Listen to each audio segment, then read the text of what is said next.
Us en recordeu? La Judit va començar el 2017, al setembre. Treballava aquí a la fleca i també, bueno, com hi veus, aquest tarannà que té, van dir, oi, aquesta noia aquí a la botiga faria molt bona feina també. Sí. I li agrada molt la informàtica i doncs sí. Això també tenim molta sort.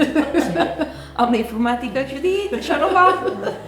I la fotografia també. També.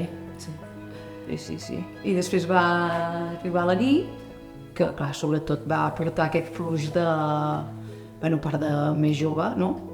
Tot el tema de teràpia visual, no? Que això també, i de pediatria, que no ho havíem, que tu, Anna, necessitaves això, l'altra persona. que l'havíem tocat mai perquè era molt específic i ni el meu pare ni jo ens havíem especialitzat en aquest tema, i ella ho portava superbé i a més li encanta, vull dir que es va donar un plus que no teníem. I en part la nit era, vull dir, que volies que estigués aquí amb nosaltres perquè nosaltres tenim intenció ja de jubilats.